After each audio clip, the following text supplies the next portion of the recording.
Hey, good morning everybody, and welcome to USU 1300 on Thursday, April 9th. This will be our second to the last lecture, and today we are going to talk about the intersect of politics and economics. So if you guys remember from Tuesday, we talked a little bit about some basic econ theory. We went over some three core concepts, the law of supply and demand, comparative advantage, and then diminishing returns that are used to help predict economic activity by a population. Within economics, there's typically two general approaches, which we didn't really touch on Tuesday, but it's important to know. There's a micro view and there's a macro view. Microeconomics tries to focus on individual decisions and then build system level kind of predictive modeling based off of what a bunch of individuals do. And then macroeconomics takes the opposite perspective. So they'll look at a big system to see how it functions and then use that to try and predict individual behavior. So two different things trying to accomplish the same general sorts of purposes. Microeconomics works very well if you've got small populations and you're focused on really specific kinds of decisions. But when you aggregate a lot of individual choices up to one big kind of approach, and then you can have some problems. Macroeconomics is good for understanding how systems interact with each other, but it doesn't necessarily do a great job of predicting individual economic behavior at the person by person level. So that's just kind of the overview of what we talked about last Tuesday. Today, though, what we want to do is discuss how this concept of economics relates to politics and how these two interact with one another and why it's important to know this sort of thing. So the first thing that we're going to talk about is kind of this concept of regulation.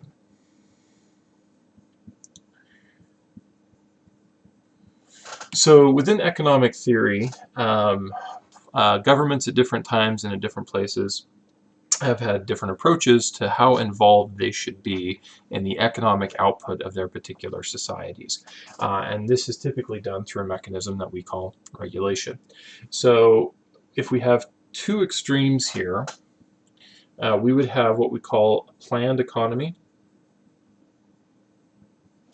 So in this kind of environment, well, we'll get to that in a second.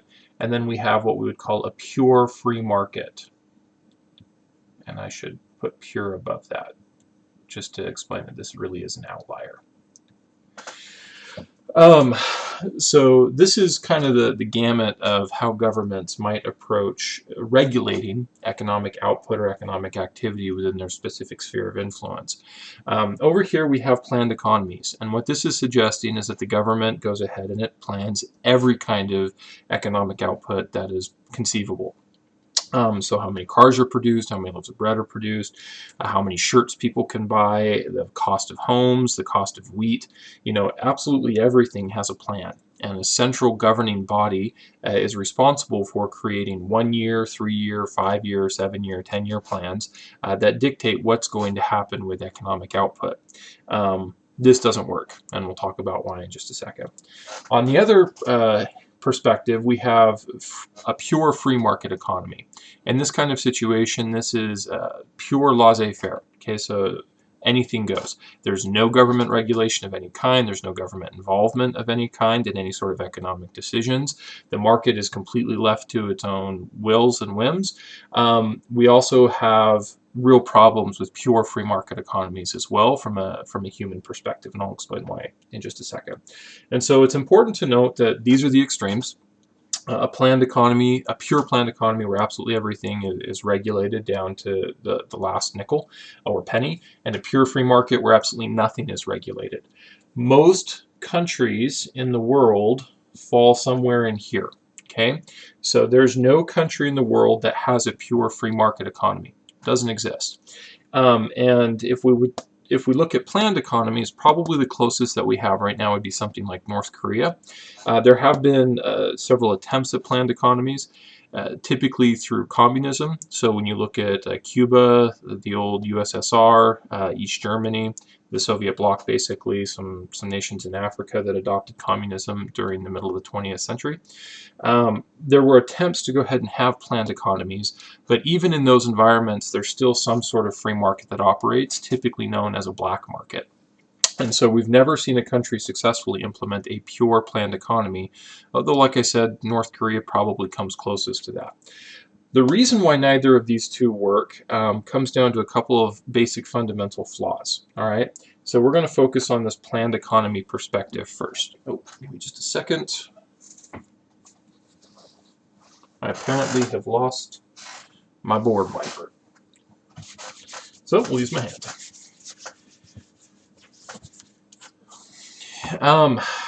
So planned economies and why they don't work. The challenge with a planned economy really comes down to this idea that we suck at predicting things.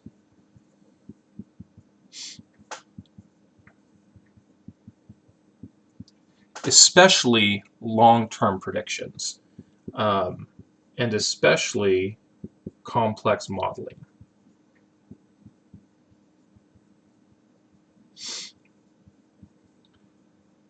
So what we mean by long-term is something that happens, not in the next 5 minutes. And what we mean by complex is something that contains a lot of different factors associated with it.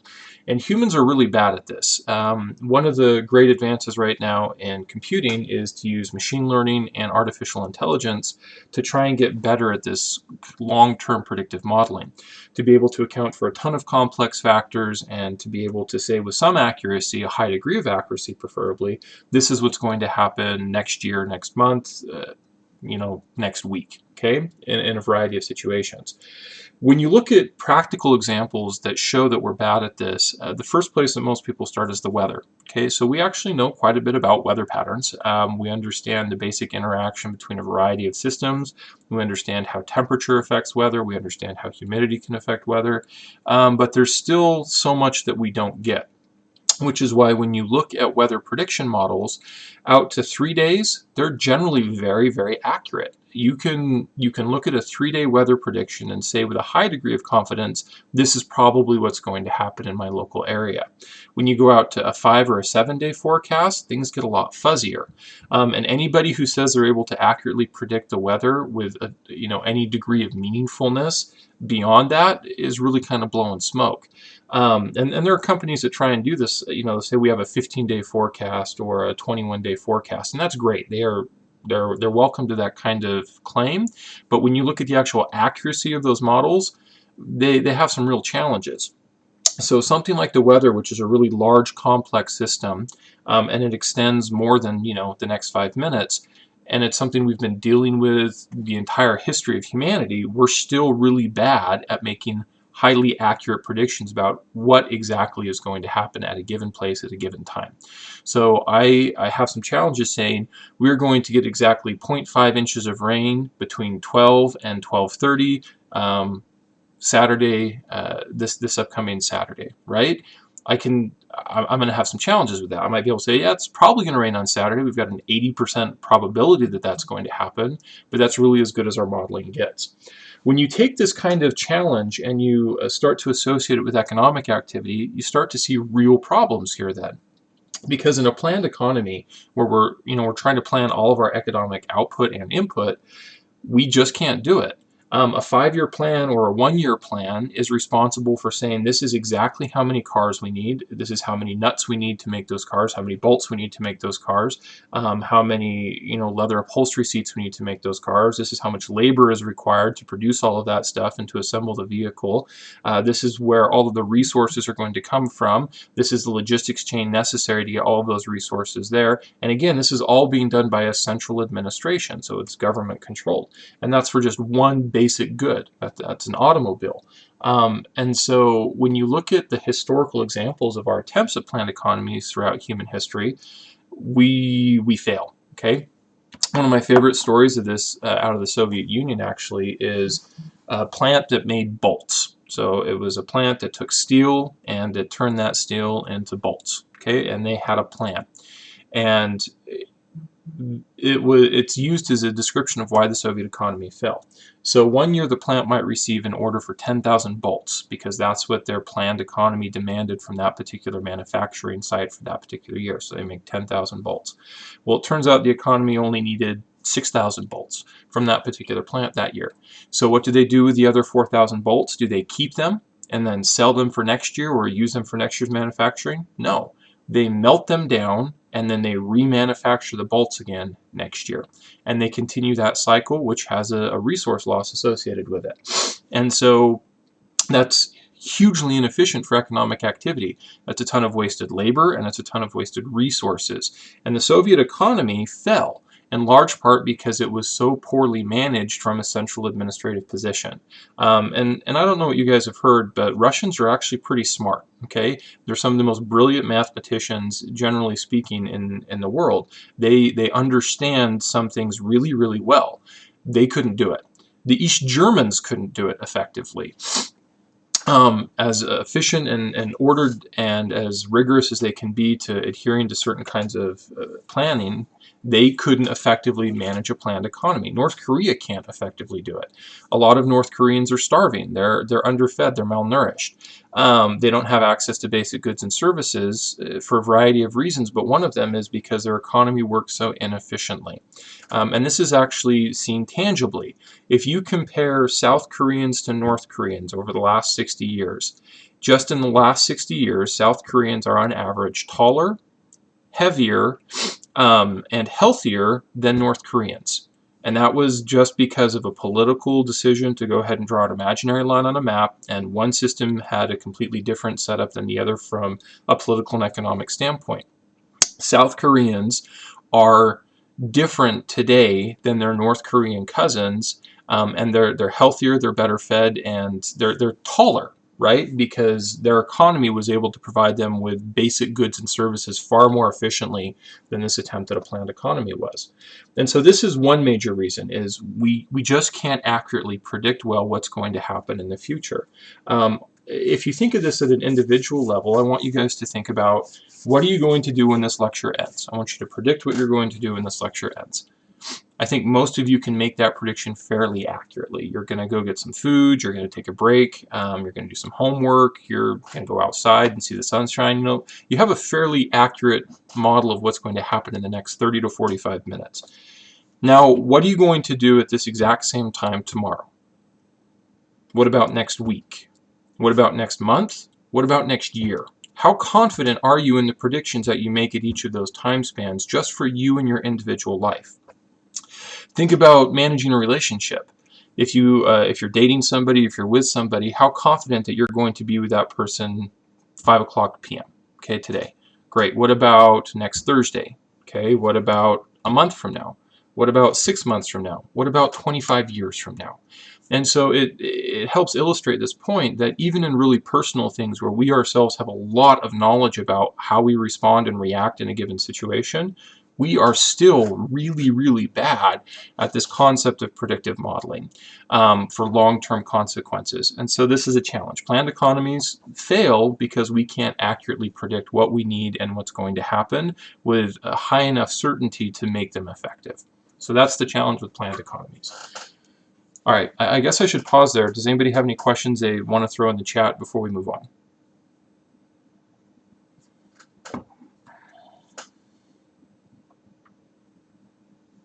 Okay, then let's talk about the challenge with pure free market economies.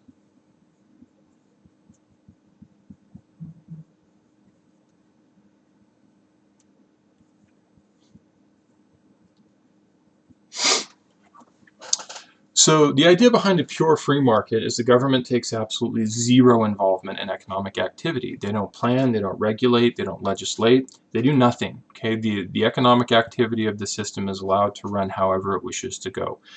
This is really appealing for some people on a political spectrum. Typically they associated with libertarian ideals. They think that the market goes ahead and has an invisible hand that will regulate economic activity and make sure that it's the most efficient and the best thing that it possibly can be. This goes back to a treatise written by Adam Smith, a political and economic philosopher a couple hundred years ago.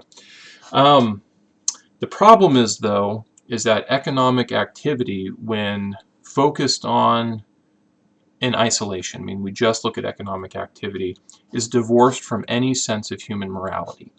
Economics doesn't care about human morals when you talk about an economic system. And so in a pure free market environment where you have no oversight by the government at all, you have things like child labor, slavery,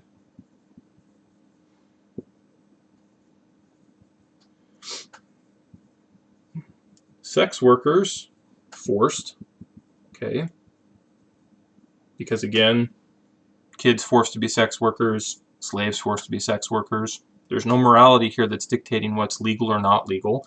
There's just what the market is capable of providing that people will pay for. People will pay for this stuff we have seen. Murder,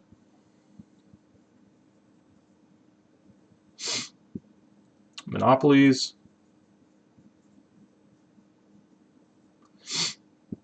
and there's no safety net.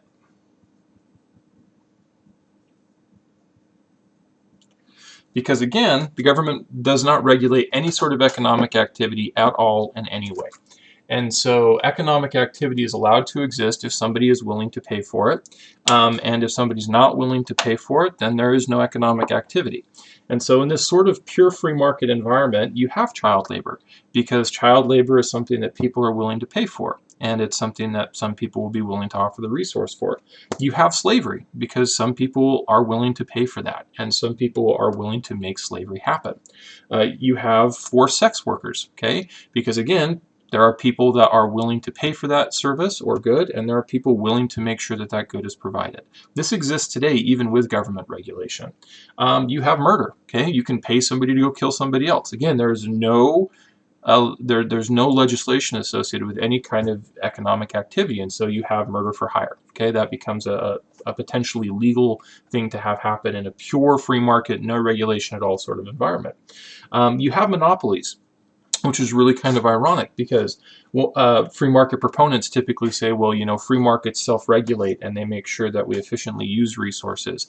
What we find, though, is that in free market settings with little regulation, monopolies form, because people soon realize that it's better for them to monopolize or control a market than it is to have fair competition. Fair competition has to be enforced. If you don't have some sort of entity forcing fair competition, people are going to gather resources and make themselves uncompetable, right? So it's going to be impossible to go ahead and meaningfully engage as a competitor against them. And so monopolies form in these unregulated environments. And there's no safety net, right? So there's nothing like Social Security, there's nothing like food stamps, there's nothing like welfare, there's no Pell Grants for loans, for school or anything like that. There's no any kind of Medicaid or Medicare. There is a system that is completely divorced from any sort of those things existing, because the government, it's not stepping in this kind of situation. And so the problem with a pure free market is, while it might encourage to a higher degree than planned economies, efficient economic activity, meaning that we're maximizing the utility about the goods and the resources that are being produced and purchased and traded or whatever, it's completely divorced from morality. Economics doesn't care about human morality. And so far in human history, especially in the last 200 to 300 years, we have seen a real strong reticence from humans to go ahead and say we're comfortable legalizing this kind of activity, or we're comfortable not having any kind of safety net for our citizens, or we're comfortable allowing one or two companies to completely dominate the marketplace, because they have other factors that they think are important to them outside of this concept of just unregulated economic activity. And so that's the challenge with a pure free market. And this is why, when you look at every country today, throughout the world, there is no pure free market economy, and there is no pure, really regulated economy. Every economy is some sort of mix. It's some sort of hybrid between the two. You have government regulation to some degree or another, and how regulated your government, how much the government tries to control economic activity, kind of determines, again, on this line, where you are between planned and free market economies. And so again, most of the world, somewhere in here, okay? Even the United States is definitely more towards the middle than we might think. The U.S. has a significant amount of regulation. It has a significant amount of government involvement in economic activity for a variety of reasons. We are not a pure free market by any stretch of the imagination. And I know that is kind of different, perhaps, than what some of you guys might have grown up hearing, but the U.S. is not a pure free market economy. We are an economy based off of free market principles, but we're not a pure free market economy. Okay, so we will pause again for another minute to see if anybody has any questions between this free market economy and this planned economy, and why both of them have some challenges.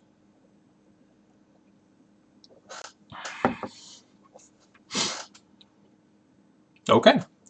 Well then, let's go ahead and talk about another concept associated with economic activity that also has political overtones. And this is the difference between capitalism and socialism, which is particularly timely, I think, in April of 2020 in the United States, as Bernie Sanders has just dropped out of the primary race, and we look at a lot of his kind of policies and decisions and ideas. So we will discuss this, but first we have a question. So are pharmaceutical companies in the U.S. pure free market? And if so, do you think there should be more government regulation? So pharmaceutical companies in the U.S. are definitely not pure free market. There is some government regulation over how pharmaceutical companies have to test products. That's what the FDA is for, what products they're allowed to go ahead and bring to market. The question of whether or not I think they should have more regulation, quite frankly, is irrelevant. Because that's something that you should think about. And I know Becky loves hearing that. The thing I think to consider, though, as you think about the pharmaceutical companies, is going to be related to this particular conversation, actually, about capitalism and socialism. Is what's the purpose of a pharmaceutical company? Do we think it has a role in society more than just generating profit for shareholders? And if you say no, I mean, it's a company, its primary purpose is to generate profit for its shareholders, then it shouldn't have more regulation, right? Because it's fulfilling its basic goal, which is to generate money. If you feel like, well, the company in and of itself, because of the kind of work it's associated with, actually has some sort of broader role in society beyond just generating wealth for its shareholders, then you might say, well, it probably needs regulation, and maybe even more regulation than it currently has, so that it can fulfill its additional roles beyond just being a profitable entity. And again, that kind of comes to this conversation about capitalism and socialism. It's a good question. All right, so capitalism. The difference between capitalism and socialism is a philosophical idea about the purpose of economic activity. Before we get into that, though, I do want to specify one thing. Socialism is not communism. Socialism is not a government structure. Okay? Socialism is how a government decides to use economic output. It's decisions about how economic output should be perceived of in the society and what the role of economic output is. Socialism is not communism. Communism is a form of government. They're very different things. Oftentimes the two are related to each other within American politics. It's false. Okay, I mean, you can be an honest capitalist and say you don't like socialist policies, that's fine, but socialism is not communism. Most of the democracies throughout the world, well, all of the democracies actually throughout the world, are in some form or another socialist. Okay, the United States is a socialist democracy, and I'll explain why in a few minutes. So it's really important to know that socialism is not communism. It's a good question. Why do they use this interchangeably? A lot of this goes back to the political rhetoric that's existed in the United States since the early 20th century. And so socialism and socialists throughout American history have been really interested in things like worker rights and distribution of wealth. And they found some natural political allies with communists, and capitalists do not like the idea of wealth redistribution. They don't like the idea of worker rights. That's actually an anathema to capitalist tendencies. And so seeing those two together makes it really easy to attack them and say, if you're socialist, you're also communist because you happen to be political allies. And then we have the Red Scare after the rise of the Soviet Union. We see a lot of increased rhetoric around socialism, communism, communism being equated together. And so a lot of this is just because it was politically expedient to go ahead and say socialism is communism from a certain political perspective. And that's kind of stuck within the American memory that, hey, if you're called a socialist, that means you're a communist. That's not accurate. Although it would be accurate to say that many times socialists and communists throughout the world find things that they agree are both important. And so that, adds fuel to the fire. Okay, good question. All right, so capitalism. In capitalism, the purpose of economic activity is profit. Okay, that's it. The reason that we engage in economic activity is to go ahead and generate profit.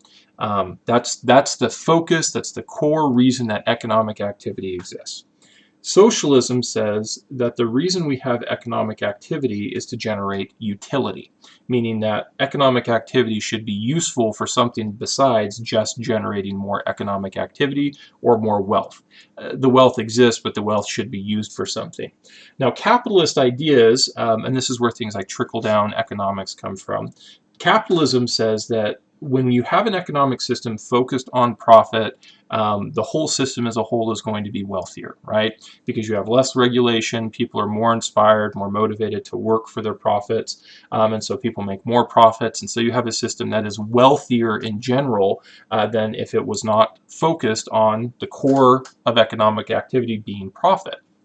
Socialism says that economic activity is important, but if you just focus on profit, then you're going to damage society, generally speaking. That the end means of economic activity shouldn't just be to generate more wealth, that you should have some sort of purpose behind this economic activity, this utility, that benefits society in some way.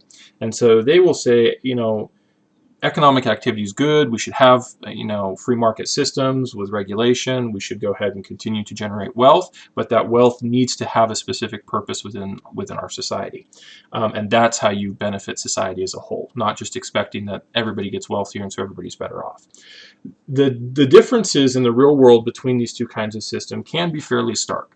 So in systems that focus more on capitalism, profit is the end goal of economic output, you start to see societies that are indeed wealthier, but they also have a wider what we call wealth gap. And again, whether or not any of this stuff is a problem is entirely up to you. I just want to make sure everybody's kind of on the same footing when you think about this stuff. A wealth gap is when you have a percentage of your economic output, so we're going to call it like GDP here, concentrated in a small percent of the population. So a larger percentage of your GDP output goes to a small percent of your population. And as that wealth gap broadens, meaning that more and more wealth is controlled by fewer and fewer people, you start to see signs of societal unrest, and you start to see signs of societal instability. One of the concerns that some people in the American political arena have today, and this is on the left and the right, but largely, I'll be honest, on the left, is that the wealth gap in the United States is expanding pretty dramatically, which is factually true. It is expanding pretty dramatically. And as it expands dramatically, while the country, the U.S. as a whole, becomes wealthier, that wealth actually does less good for society, generally speaking. And that's where the debate comes in. So the wealth gap is increasing. Fewer and fewer people in the U.S. have access to more and more of the overall money that is, or wealth that is generated within the U.S. system. We are the largest economy in the world. So the U.S. has the largest economic output of any nation in the world. China is second. They'll overtake us probably at some point. They just have a lot of people. But we're still number one in the world. When you look at profit per capita, so GDP per capita, though, we're not number one. And when you look at how wealth is distributed throughout the society, we're actually one of the most uneven or unequal distributions of wealth in the world. So what that means is we have a really healthy economy. We have an economy that produces more than anybody else, but the benefits of that economy are being centered more and more in fewer and fewer hands. And again, that's not a political thing, that's just what the numbers show. Whether or not you think that's a problem, like I said, is entirely up to you. capitalists say, this isn't a problem because, people can still go out and they can still work, they can still work hard, and they can maybe gain more of that wealth. And the fact that rich people can get super rich just encourages them to, keep investing and keep making more money, and that's good for society as a whole. So they don't necessarily see this as a problem. A socialist would look at this and say that's a serious problem, because while there's more and more resources available for society, those resources actually aren't being used to the benefit of the majority of society. 99% of the people don't actually get to benefit from huge increases in economic gain. And it's not 99% in the US, it's actually more like 95%. And so a socialist would say wealth gaps are a huge problem. Now, from a socialism standpoint, when we look at this, we notice they don't have the same problems with wealth gaps, but they do generally have less, and we're going to use GDP. It's a raw and kind of a crude measure, but it's a standard measure. They have less GDP output, perhaps, than countries that are focused on more pure capitalist approaches. And the reasons for this can definitely be varied. There's a variety of philosophies behind why this might be. But the fact of the matter is that when you look at countries that have more socialistic policies about distributing wealth, those nations tend to have less economic output compared to countries that are similar population sizes, similar education levels, perhaps similar access to resources. And part of this, some people think, might be because people are less motivated to work as hard, right? So there's less motivation to generate wealth in a society that has more socialistic sharing of the wealth, because once you reach a certain kind of level, why would you go above that level if you know that your additional work is just going to be fed back into society, more broadly speaking?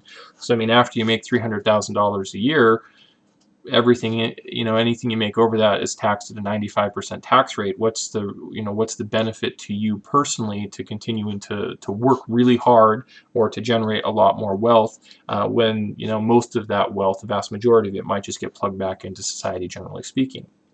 And so this is kind of where we see this breakout between capitalism and socialism, and some of the challenges associated with both of them. Capitalism tends to generate more wealth, but that wealth is much less equally distributed. Socialism tends to generate less wealth, but they also have societies where the wealth that is available to individual citizens is far more equitable across their oh, good grief. Across society. Thank you. Across society. Okay, so that's capitalism and socialism, kind of in a nutshell, kind of down and dirty. Now, one of the things that I did want to show you, and again, if you guys have questions, feel free to throw them in the chat. One of the things that I did want to show you is what this looks like in real terms. Okay, so how this plays out kind of on a global stage as we look at things like economic freedom and some other things, and what people necessarily might think about that. So I sent out a link prior to today's lecture that links to this. And this is some data that we put together that compares different nations across a variety of axes. So right here we have GDP per capita, and then we have something called an economic freedom ranking. I'm going to go ahead and change this to GDP per capita as well. So this top map is showing, hey, here's our countries ranked on GDP per capita. The United States is 8th, okay? And so that's the amount of economic revenue per person available. So it's about 60,000. This is last year's data set, so it's actually a couple years older than that. When you look at the number one, it's Monaco, right? When you look at some of these other countries, Russia's ranked like 60th. Some of these African countries are ranked 173rd, so they're only generating $378 per person for their GDP output.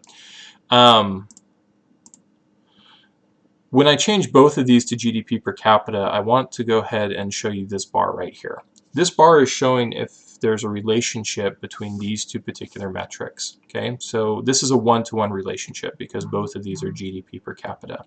What we're interested in is if economic success, so GDP per capita, is associated perhaps with some other common measurements.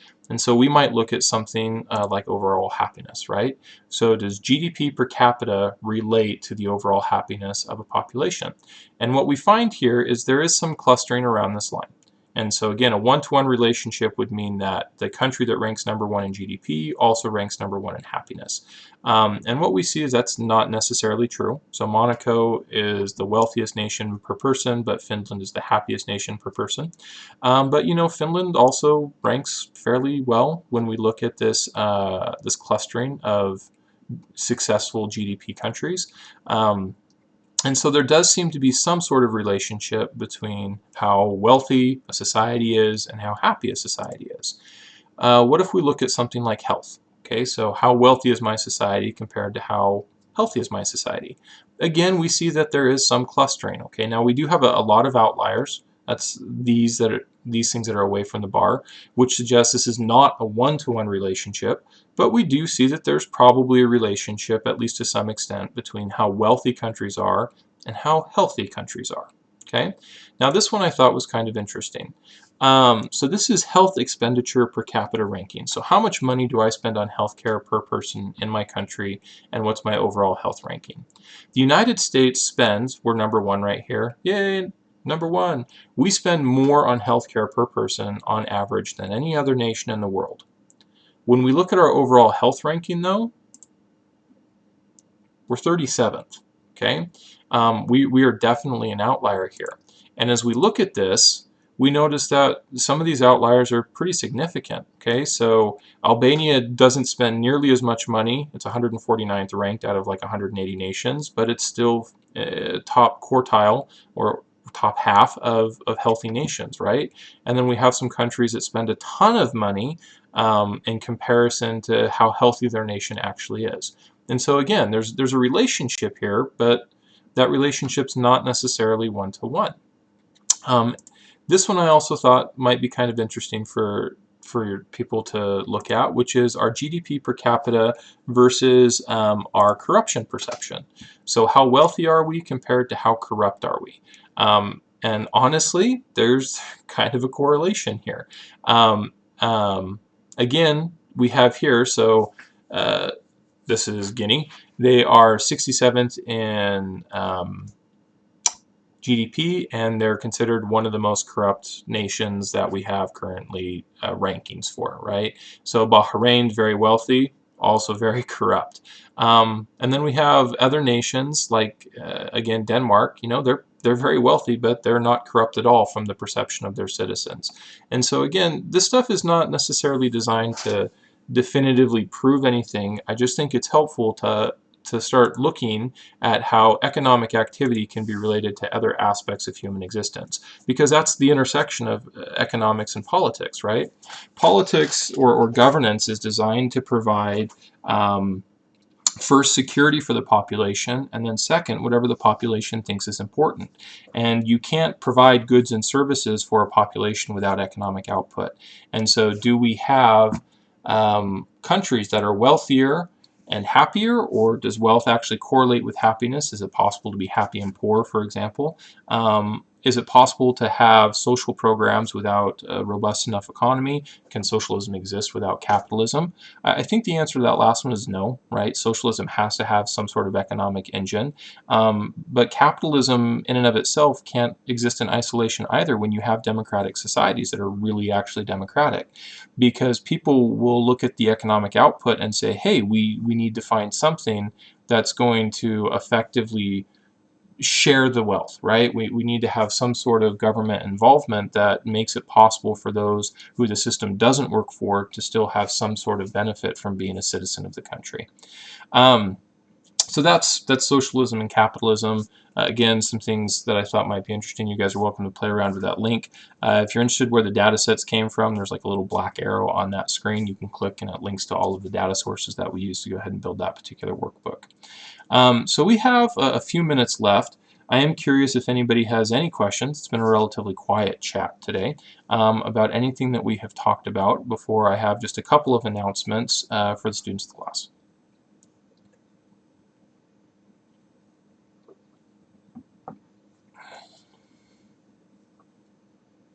Okay. So a couple of things for students.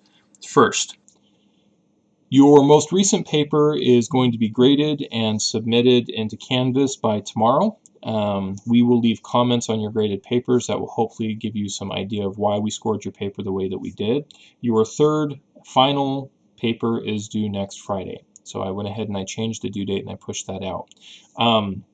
Your next paper is due on the concept of American style democracy, right? So as you write that paper, and we'll have a lecture about this specifically on Tuesday, what is American style democracy? What does it mean? To say something is an American style democracy, is it beneficial for all countries to assume that? And that's what you guys should be thinking about over the weekend and doing some research on. So, yep, your paper grades will be on Tuesday, and then we'll have your next paper due next Friday, and then you guys are done for this class for the term. And that brings me to my second point, which is there is a student evaluation available. Hopefully all of you received an email. It's called an idea survey. It's anonymous, so I don't know who said what when you guys respond to it, but I'm asking that you please go ahead and take that survey.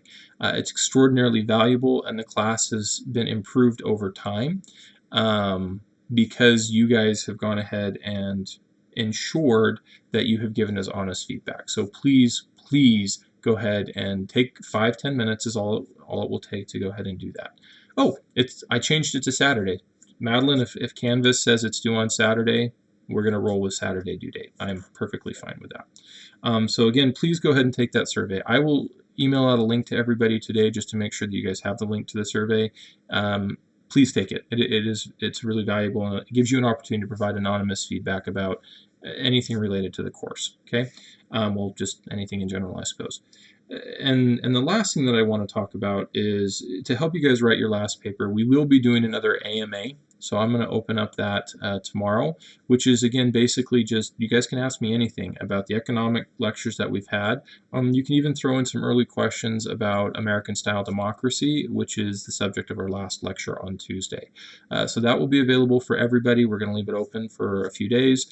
Go ahead, please pop in there, post any questions or concerns that you have that you might want to talk about. And then last, make sure that you go to Flipgrid, post a video, watch your peers' videos. You guys have had a lot of really good questions in there, and I've appreciated the times where I've seen the give and take and the feedback between you. If you need anything, please let me know, but otherwise stay safe, and we will see you guys next Tuesday.